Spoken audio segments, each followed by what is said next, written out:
Now, for now, let's move on to Turkey, a country that shares its name with a bird, and not just any bird, the hottest bird.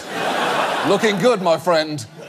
Looking good. Now, we've talked before about Turkish President Recep Erdogan, the mustachioed strongman who once got hoof-punched in the dick by a horse. Well, he has been attempting to consolidate his power for years, and last Sunday, he took his boldest step yet.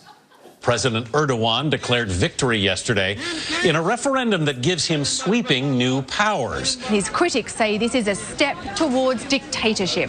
Oh, that's great. I guess I can now add Turkey to my list of things to worry about, along with America, the French election, and whether John Cena is having a happy 40th birthday today, and how the fuck John Cena and I are the exact same age. Oh, my God. That is heartbreaking. But the point is, the power this referendum gives Erdogan is sweeping.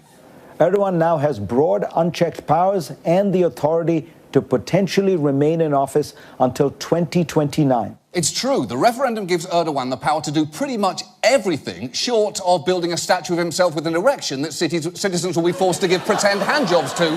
But to be honest, it might actually have given him the power to do that as well. The legitimacy of the results were immediately called into question after reports of voting irregularities, and European observers criticised the referendum, saying it took place on an unlevel playing field, something that Erdogan did not take well. George nedir? Hans nedir? Helga nedir? What George, Hans or Helga say, that's not our problem, Erdogan said, mocking European election monitors questioning the results. Ouch.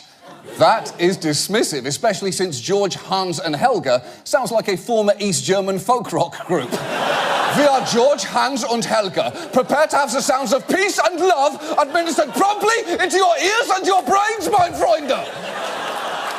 But this really does put America in a very tricky situation. Turkey is a critical ally, so any reaction to this referendum needed to be handled delicately. And to his genuine credit, Sean Spicer refused to issue a comment on the contested results. My understanding is there's an international commission that is reviewing this and issues a report, so 10 to 12 days, and so we'll wait and let them do their job. That is a good idea. Build the administration a little time. Don't jump into the situation without thinking through the complicated... You all know what's coming now, right? US President Donald Trump has called Turkish President Recep Tayyip Erdogan to congratulate him on his narrow referendum triumph. Yeah, that happened the same day. And I guess at least it would have been a fun call. Oh, congratulations on narrowly winning a vote that made you, a divisive, egomaniacal bully, enormously powerful in your country. Thanks, same to you, Donald. Thanks. Aren't we the worst? We are the worst. Goodbye. Bye-bye. And think about it, because it's interesting to think about this. Why is Trump so eager to stay on Erdogan's good side? Well, one explanation for that actually comes from Trump himself in this interview that he gave to Breitbart in 2015. Well, I have a little conflict of interest because I have a major building in Istanbul, and it's a tremendously successful job. It's called Trump Towers, 2 towers instead of 1. Not the usual 1, it's 2.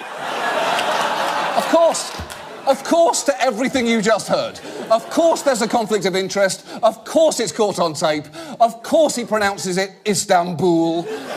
And of course he has a childlike surprise that towers can come in 2s.